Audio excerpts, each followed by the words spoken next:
es ningún mausoleo a Franco, que nunca previó, no tenía previsto ser enterrado allí, empezando por ahí. Punto número 1.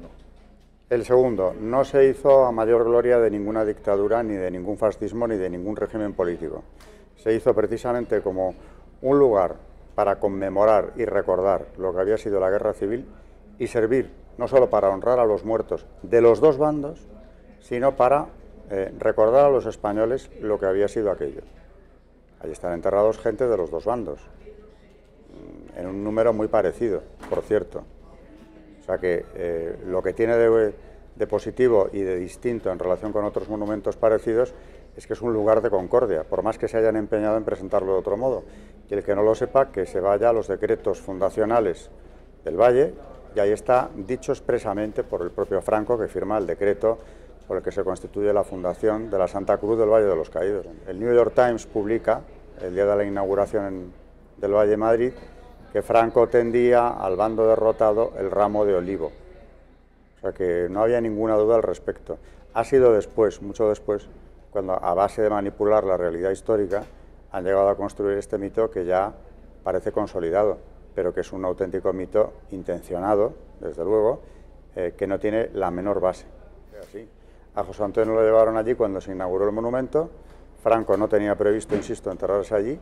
Eso fue un decreto que firmó el rey, precisamente Juan Carlos I, en los primeros momentos de su reinado. Esos reconocen que habían tenido que cumplimentar una instancia solicitando su traslado al Valle de los Caídos. ¿Por qué pedían ir allí? Pues evidentemente porque las ventajas eran enormes. En primer lugar, lo que yo me he encontrado, entre otras cosas, en el archivo, es que cobraba lo mismo un preso libre que un trabajador penado. Porque allí hubo mitad y mitad. Hubo algunas épocas en las que había incluso más libres que penados. Es más, de 20 años que duraron las obras, presos solamente trabajaron allí durante 7, es decir, menos de la mitad de los años que duró la obra. Empiezan en el 40, en el 43 ya van los primeros presos, y en el 50 no hay presos porque se ha indultado ya a los últimos que quedaban ahí. O sea que vamos a desmitificar, hay muchos más libres que penados en el Valle. Primero, cobrar lo mismo, que no está mal, que cualquier trabajador del ramo correspondiente, porque había un fichero según la formación profesional o la trayectoria de los presos. Entonces, según las necesidades de las obras, se iban colocando más o menos de un ramo o de otro, ¿no? Cobraban lo mismo. Empezaron redimiendo 2 días. Por cada día trabajado. Por cada día trabajado, y acabaron redimiendo 6. Pero es que además se les contabilizaban las horas extra, si querían hacerlas, los destajos, si los hacían, los días que no trabajaban, como los domingos, las bajas por enfermedad se contaban como días trabajados también. Pero si ya hablamos de ventajas, está, por ejemplo, el poder llevar a las familias. En el Valle hubo unos destacamentos penales, unos poblados, donde vivían los presos, los libres, y en muchas ocasiones las familias de presos y de libres, donde, por cierto, no hubo el menor roce entre ellos. Lo pedían, llevaban a la familia a veces iba de visita y otras veces se quedaba. ¿Vivían con el preso? Sí, sí, en la casa del preso. En esas casas, bueno, las familias que vivían ahí, te encuentras con casos tan llamativos como presos o libres, pero más presos, que habían llevado allí a niños, tenían niños en acogida, cuyos padres eran libres y vivían fuera del Valle. Pero siempre explican que los tienen ahí para repartir las cargas familiares. Siendo así que eran situaciones precarias las de las familias, tenían algún sobrino o nieto en su casa. En verano, la población del Valle se disparaba, porque venían a pasar las vacaciones. Y hablaban así de tranquilamente las vacaciones, hasta que en el 50, el regidor del Valle hace circular un oficio a todas las contratas y a los propios obreros, en el que dice que el Valle no puede convertirse en un punto de veraneo. La única limitación que se les pone a partir del 50, que antes no había ninguna, era que expliquen y soliciten la estancia de las familias. Y empiezan a escribir.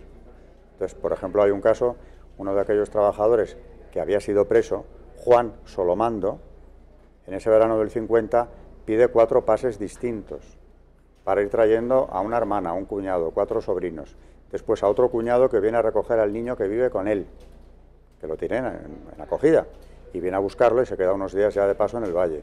Y después de haber pasado por ahí 3 grupos distintos, ya en septiembre pide también la estancia de su suegra, que también se le concede. Al acabar la guerra se forman unas comisiones de revisión de sentencia, para revisarlas de los consejos de guerra.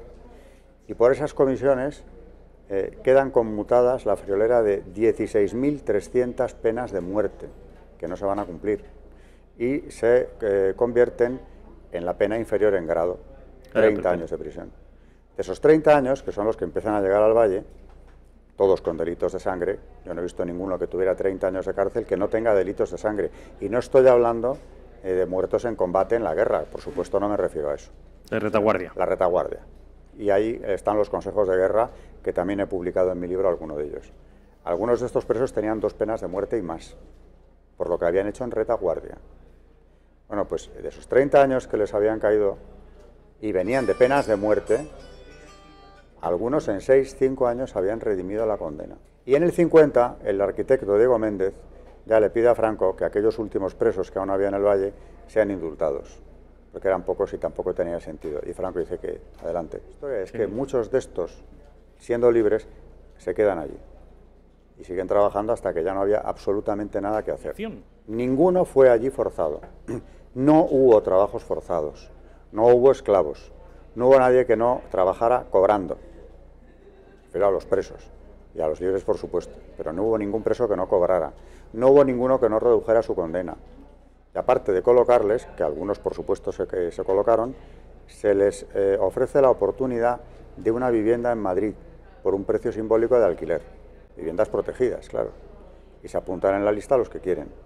Y por ese procedimiento muchos de los presos acaban viviendo en viviendas de protección oficial en la capital de España, después de haber estado en el Valle, pues algunos desde el 43 hasta el 50 y tantos. No he hablado de la escuela, a la cual asistían los hijos de los presos, los de los libres, los de los funcionarios de prisiones que vivían allí, todos juntos. El maestro de la escuela, Gonzalo de Córdoba, que había sido un preso republicano, con una trayectoria también que recojo en el libro, acabó siendo el maestro. A ese lo sacaron de la cárcel, le ofrecieron ir al Valle como maestro, es decir, ejercer su profesión en el Valle, pero naturalmente cobrando. Y sigue siendo maestro, pero ya allí. Todos ellos, por cierto, acabaron el bachillerato en el Instituto San Isidro de Madrid. Los traía Gonzalo de Córdoba, el maestro los traía a examinarse. Todos acabaron el bachillerato. Y de aquellos que yo he podido seguir la pista, de los que he podido, han ido a la universidad después. Hubo otra escuela para pequeños, los que estaban todavía en una edad preescolar del Valle. La amenaza de expulsión del Valle es constante. El que no cumpla la norma tendrá que irse de aquí. Eso estaban siempre con ello. Claro, un sitio, como se ha descrito, tan terrorífico, como ha dicho la leyenda negra, como es que hay que... ¿Usted se imagina que hubiera en Auschwitz la amenaza de sacarte de allí si no te portabas bien? Sí. Hombre, vivienda a salirte, la familia viviendo contigo, una escuela gratuita y obligatoria, bachilleres, muchos niños que en aquella España todavía no hubieran sido bachilleres, de ningún modo. Trabajos, muchos de ellos los primeros trabajos en el Valle mismo.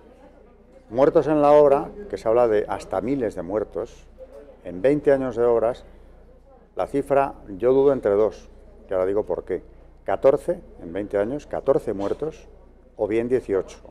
El doctor Lausín era otro preso. Era un médico que había sido republicano, que perteneció al Comité Rojo de Aravaca, pueblo en el que pasaron verdaderas atrocidades aquí en la Guerra Civil, y que al acabar la guerra también llega al Valle con una pena máxima, que la redime allí. Allí se llevó a su familia también. Y es él quien, ya muerto Franco, le da ese dato al autor de este libro que mencionaba yo antes, a su hijo.